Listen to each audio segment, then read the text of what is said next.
नालंदा जिले के सोहसराया थाना क्षेत्र अंतर्गत 17 नंबर बस स्टॉप बाईपास पर देर रात बदमाशों ने खुलेआम गुंडागर्दी का नंगा नाच किया। न्यू दुखी होटल पर सिगरेट देने से मना करने पर 4 की संख्या में आए युवकों ने होटल पर चढ़कर 3 राउंड हवाई फायरिंग की। पूरी वारदात होटल में लगे सीसीटीवी कैमरे में कैद हो गई है।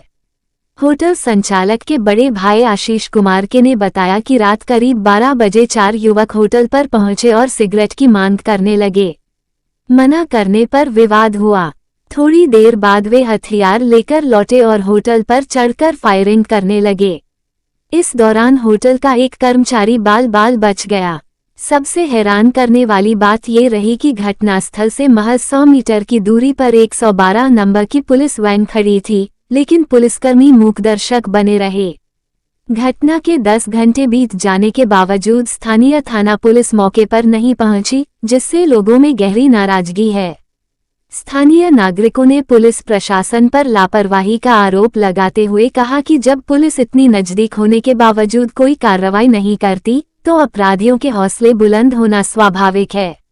लोगों ने जल्द से जल्द दोषियों की गिरफ्तारी और लापरवाह पुलिसकर्मियों पर सख्त कार्रवाई। चला गया और मुझे भी लगा कि नॉर्मल है, अरे डेली से ही आते रहता, ड्रिंक करके तो बहुत लड़के लोग आते रहते हैं रात में, लेकिन सब नॉर्मल बैठते हैं। लेकिन कुछ लोग प्रचंड होते हैं, वो बदमाशी अब क्या मूड में आया था ये लोग पता नहीं। और 3 राउंड फायरिंग किया है और एक स्टाफ मेरा वो बच गया बाल बाल। हाँ, खोखा एक खाली पीछे वाला बरामद हुआ, एक मिसिंग हुआ है जो बरामद हुआ है। मांगा क्या था? सिर्फ छोटा सिगरेट मांग रहा था, जो हम कभी ना बेचे ना बेचते हैं। नहीं देने पर और नहीं देने पर बड़ा मांग रहा था। बड़ा हम लोग रखते हैं सिर्फ कस्टमर के लिए, 1 पैकेट 2 पैकेट रखते हैं, ज्यादा नहीं रखते हैं, सिर्फ कस्टमर डिमांड पे रखते हैं। हम लोग ऐसे प्रॉपर हम लोग रेस्टोरेंट चलाते हैं, घूमती तो चलाते नहीं है। 3-4 लड़का आया था और सिगरेट मांग रहा था, छोटा वाला। मेरे पास छोटा वाला था नहीं, हमने बोला कि नहीं है मेरे पास, तो बोला कि भैया कहाँ? बोले भैया तो यहाँ पे है नहीं, दिल्ली गए हुए हैं। तो उनसे फोन पे बात किया, उसके बाद बोला कि ठीक है, और उसके बाद चले गया। और फिर 12 साढ़े 12 के करीब में आया, 3 राउंड फायरिंग करके निकल गया। कितना लोग था? फायरिंग में तो एक ही बंदा था, लेकिन यहाँ पे जब आया था तो 4 बंदा था। हाँ।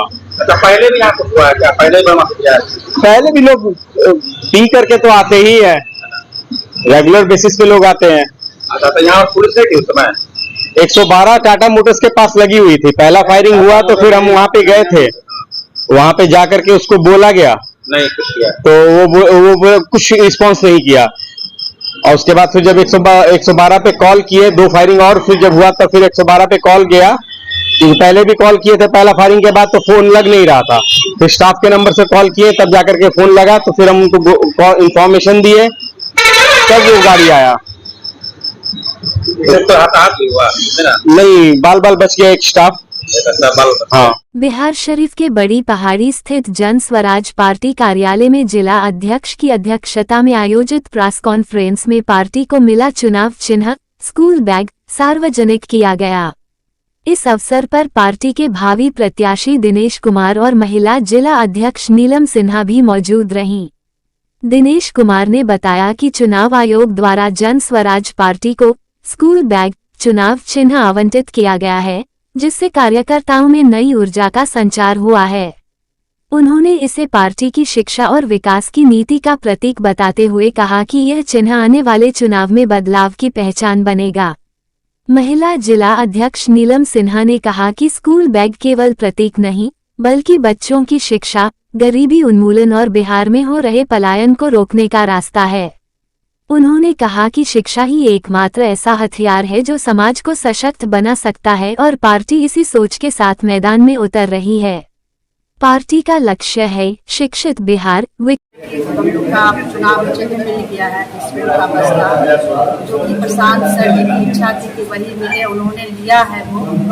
और स्कूल बस्ता जो है गरीबी दूर करने का रास्ता है, बच्चों की शिक्षा के लिए वो बस्ता है। और बिहार में शिक्षा आगे बढ़े, बच्चे शिक्षित हो और बिहार की पलायन होके, उसके लिए स्कूल बस्ता है। तो हम लोग जितने भी कार्यकर्ता हैं जन स्वराज के काफ़ी खुश हैं स्कूल बस्ता चुनाव चिन्ह से, और निश्चित ही अब बिहार में परिवर्तन होगी और गरीबी दूर होगी, क्योंकि शिक्षा एक ऐसा चीज है जो आपसे कोई ले नहीं सकता है। इसलिए बच्चों के शिक्षा के लिए स्कूल बस्ता हम लोग को मिला है और आगे हम शिक्षा और विकास और पलायन, बेरोजगारी, इसी पर हम लोग काम करेंगे। नालंदा जिले के अस्थावा थाना क्षेत्र अंतर्गत देशना गांव निवासी सुग्रीव पासवान का 13 वर्षीय पुत्र शिवम कुमार बीते 4 दिनों से रहस्यमय तरीके से लापता है।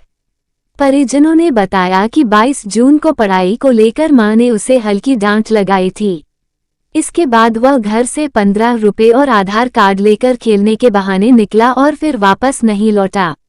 परिजनों ने पूरे परिवार, गांव, बाजार, रिश्तेदारों और यहां तक कि रेलवे स्टेशन तक खोजबीन की, लेकिन शिवम का अब तक कोई सुराग नहीं लगा। थक हारकर 23 जून को अस्थावा थाना में गुमशुदगी की लिखित शिकायत दी गई, लेकिन परिजनों का आरोप है कि पुलिस ने अब तक कोई ठोस कदम नहीं उठाया है। परिजन और ग्रामीण पुलिस पर लापरवाही का आरोप लगाते हुए कह रहे हैं कि हर बार सिर्फ आश्वासन मिलता है, कार्रवाई नहीं।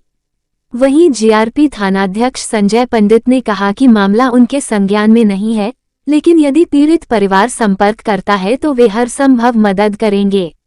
अस्थावा थानाध्यक्ष लाल मुनि दुबे ने सभी आरोपों को खारिज करते हुए कहा कि आवेदन के आधार पर प्राथमिकी दर्ज कर ली गई है और जांच प्रक्रिया जारी है। बेहद चिंतित परिजनों ने जिला प्रशासन से गुहार लगा रहे हैं कि शिवम को जल्द से जल्द खोजकर सकुशल घर लाया जाए। साथ ही आमजन से अपील की गई है कि यदि किसी को शिवम कुमार, उम्र 13 वर्ष के बारे में कोई जानकारी मिले तो कृपया 8294916243 या 7260088454 पर संपर्क करें और सूचना देने का कष्ट करें। बताने वाले व्यक्ति को उचित उसको डांटे उठे कि जाओ स्कूल पढ़े तब नहीं जाएंगे स्कूल। अपना बच्चा को डांटे थे, छोटा बच्चा कि जाओ स्कूल पढ़े तब नहीं जाएंगे। नहीं है कि आप पढ़े हुए 4 बजे खाया पिया नहाया धोया सब कुछ बढ़िया से। आज 4 बजे पैसा निकाल के आधार कार्ड निकाल के 4 बजे हम तो सोचे कि बचवा खेलता होगा। हम उसको पेटिया खोला, हम बोले कोची करा, तो बोला मम्मी 15 गो रुपया। अब 15 गो रुपया पर हम भरोसा पर रह गई 8-9 बजे कि आएगा खेल उल के। अब बाकी नहीं आया घर। आधार कार्ड हम सोचे कि बगल उगल में खेलता होगा। हम नहीं सोचे कि उतना पैसा लेके भाग गया। 3100 रुपया आधार कार्ड लेके भाग गया। क्या लग रहा है कहाँ भागा होगा? अब पता नहीं कहाँ भागा होगा। कहूँ तो गेबो नहीं प्लेटफार्मे पर से उन्हें कहूँ पटना उटना देने गया होगा। पर परिवार में आपको हाँ सब रोज 4 दिन में पूरा फैमिली कहूँ नहीं कहूँ नहीं। क्या लग रहा है? प्लेटफार्म पर गया तो चेक करने नहीं दिया। कौन चेक नहीं करना? कौन जीआरपीएफ कमरा नहीं बल नहीं चेक करो, नहीं करने देंगे बल। चेक नहीं किया, क्या लग रहा है? घुरा दिया, शंका जता रहे हैं। पता नहीं। थानमो से कोई पैरवी ने थानमो वाला कोई पैरवी करता, न स्टेशन वाला कोई दिखाता है। कोई कुछ दिखाएगा?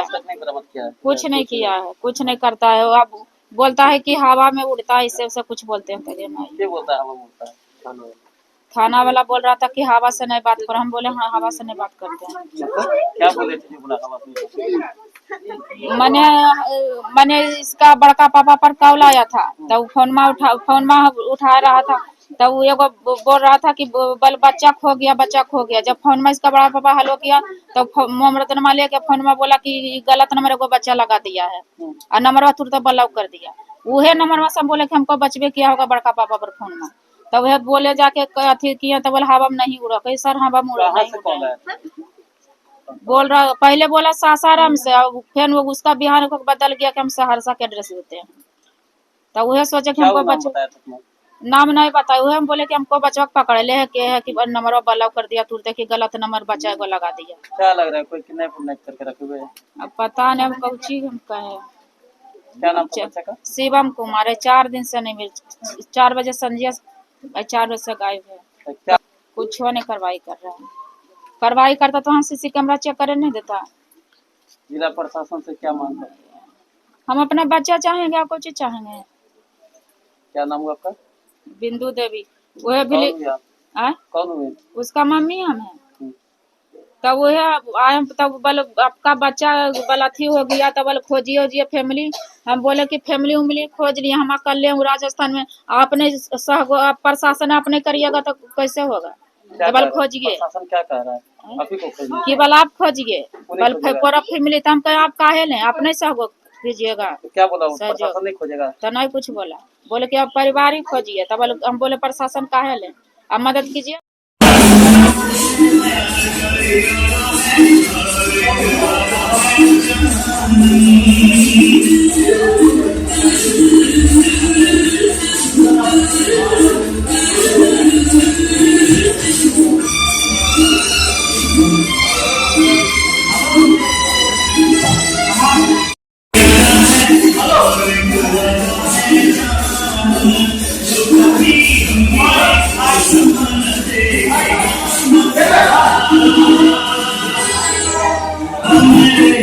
बिहार शरीफ के धनेश्वर घाट मार्ग स्थित एक कोचिंग संस्थान के पास एक छात्र की सरेआम बेरहमी से पिटाई का वीडियो सोशल मीडिया पर वायरल हो गया है। वीडियो में साफ दिख रहा है कि एक युवक छात्र को लगातार मार रहा है, जबकि मौके पर मौजूद भीड़ मूकदर्शक बनी रही। सबसे चिंताजनक बात यह है कि यह पूरी घटना करीब आधे घंटे तक चलती रही, लेकिन पुलिस का कहीं अता पता नहीं था। स्थानीय लोगों ने बताया कि मामूली विवाद को लेकर यह मारपीट हुई, लेकिन हमलावर के चेहरे पर कानून का कोई डर नहीं था। खुलेआम बीच सड़क पर हुई यह घटना शहर की कानून व्यवस्था पर गंभीर सवाल खड़े करती है। लोगों का कहना है कि पुलिस की निष्क्रियता और अपराधियों में सख्त कार्रवाई का भय न होने के कारण ऐसी घटनाएं बढ़ रही हैं। उन्होंने प्रशासन से मांग की है कि मामले में त्वरित कार्रवाई कर दोषियों पर सख्त कार्रवाई की जाए, ताकि आम जनता में भरोसा कायम रहे। नालंदा जिले के पंचाने नदी किनारे बन रहे रिवर फ्रंट परियोजना का शुक्रवार को ग्रामीण विकास मंत्री श्रवण कुमार ने निरीक्षण किया। मंत्री ने निर्माण स्थल पर मौजूद अधिकारियों और एजेंसियों को स्पष्ट निर्देश दिया कि कार्य तय मानकों और स्वीकृत डिजाइन के अनुसार ही हो। उन्होंने कहा कि कार्य में किसी भी प्रकार की लापरवाही बर्दाश्त नहीं की जाएगी। मंत्री ने बताया कि मुख्यमंत्री नीतीश कुमार की स्वीकृति से शुरू हुई ये परियोजना नालंदा के विकास और पर्यटन को नई दिशा देगी। ये सिर्फ एक संरचनात्मक कार्य नहीं, बल्कि जिले के सौंदर्यीकरण और लोगों के लिए एक बेहतर सार्वजनिक स्थल तैयार करने की पहल है। निरीक्षण के दौरान स्थानीय जनप्रतिनिधि, विभागीय अधिकारी और एजेंसियों के प्रतिनिधि मौजूद थे। मंत्री ने सभी से समन्वय बनाकर कार्य को समय पर पूरा करने का निर्देश दिया। एमपी साहब भी थे और बड़ी संख्या में लोग भी थे। भरा नहीं जा रहा है, रिवर फ्रंट बनाया जा रहा है, वो घाट बनाया जाएगा। तो हमने कहा है कि जितना नदी का पार्ट है उसको पार्ट को पूरा रखो, यानी 60 मीटर का पार्ट उन लोगों ने लिया है।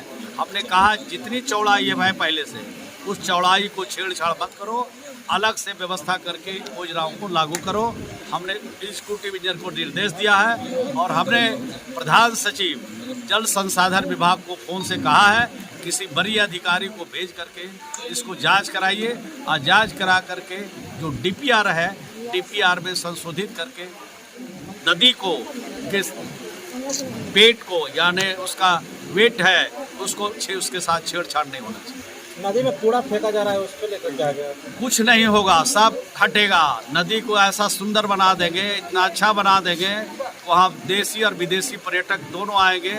यानी 2025 में ही इस तरह से सुंदर उसको बनाया जाए। बिहार शरीफ शहर की बदहाल ट्रैफिक व्यवस्था को सुधारने की दिशा में नगर आयुक्त दीपक मिश्रा ने सोमवार को भराव क्षेत्र का स्थलीय निरीक्षण किया।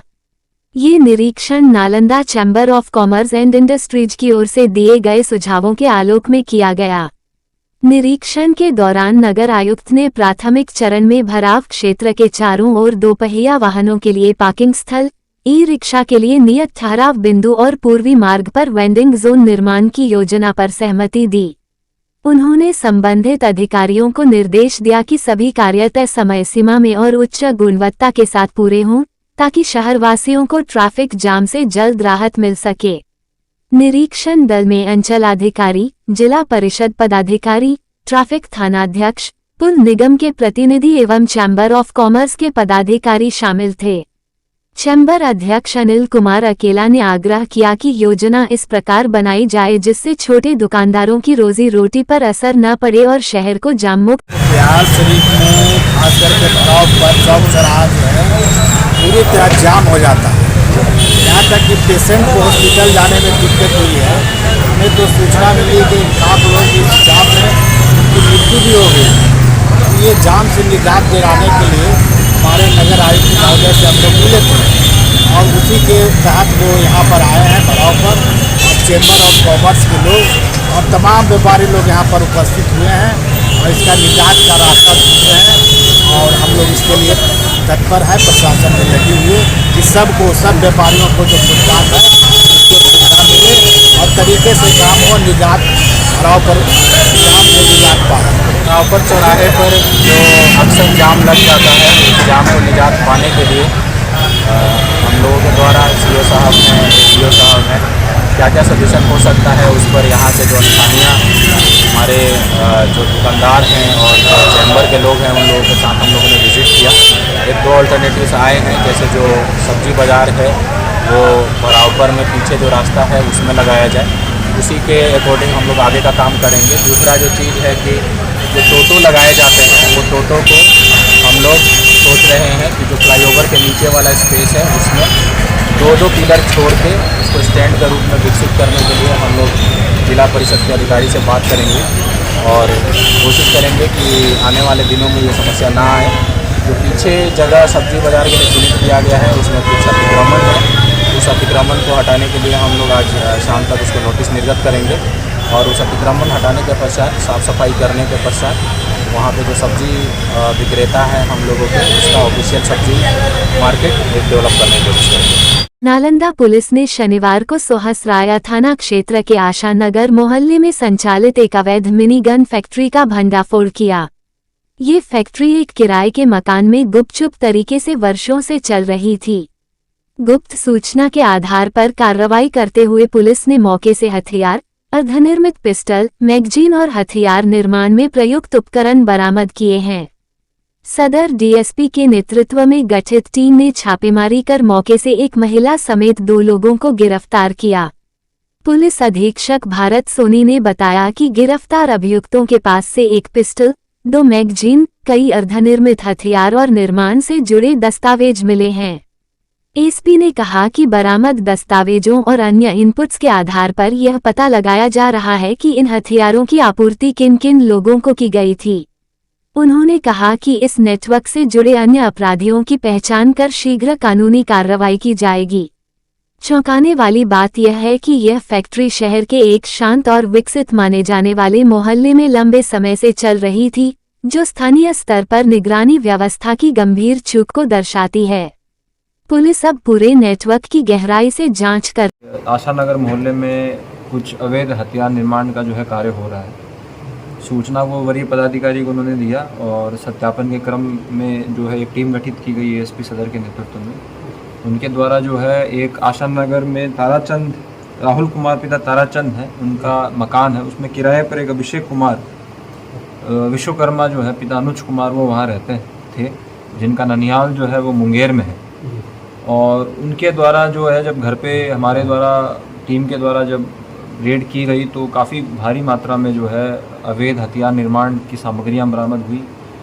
फैक्ट्री जो मिनी गन फैक्ट्री के संबंध में जितने भी उपकरण होते हैं, जितने भी जो मशीन होती है वो भी हमने सबने बरामद की और इस कार्य में उनकी पत्नी जो है वो भी उनका सहयोग करती थी। और इनका ननिहाल मुंगेर में, जैसे मैंने आपको पहले से बताया। और इसके अलावा काफ़ी credit card, bank account details भी हमको मिली है, जिससे पता चल पाएगा कि किसके साथ इनके ट्रांजैक्शंस जो है वो हुआ करते हैं। और चूँकि मुंगेर से रिलेशन है तो मुंगेर में कौन सा गैंग है जिनके साथ ये जुड़े हुए हैं उसकी तहकीकात जो है हम अनुसंधान के क्रम में करेंगे। और किनको इनके द्वारा जो है बना के हथियार सप्लाई किया गया है, उन हथियारों से कहाँ घटना घटित हुई है। हो सकता है कि वो नालंदा जिला में नहीं, नालंदा जिला के बाहर कहीं घटनाएं घटित हों उन हथियारों से, तो उसका भी हम पता लगा के अनुसंधान में उसको हमारे इन्वेस्टिगेशन में उसको लेके आएंगे। काफ़ी भारी मात्रा में बहुत सारे सामान जो है वो बरामद हुए हैं, जो कि हमने प्रेस रिलीज़ में मेंशन कर दिया है, जिसमें लोहे का बना 7.65 mm का पिस्टल जिस पे मेड इन USA जो है लिखा है, 7.65 mm का 2 मैगज़ीन, अर्धनिर्मित पिस्टल की बॉडी 2 और उसके अलावा बहुत सारे जो है सामग्री जो है हम लोगों ने बरामद की है। तकरीबन 62 इस तरीके की जो है प्रेस रिलीज़ में हमने सामग्री अंकित की है, जो कि हमने बरामद की है, जो कि आर्म्स एक्ट का उल्लंघन है। और जो मैन्युफैक्चरिंग और इस तरीके के लीगल मैन्युफैक्चरिंग करते हैं उसमें हमके पास सुसंगत धाराओं में कांड दर्ज करते हुए इनके खिलाफ प्राथमिकी दर्ज की है और इनको और इनकी पत्नी दोनों को जो है हम लोग माननीय न्यायालय में फॉरवर्ड करेंगे। और जो इनके बैकवर्ड लिंकेज हैं और जहाँ से इन्होंने ये काम बनाना सीखा और किस किस को बेचते थे उसका भी हम पता लगा के उसको इन्वेस्टिगेशन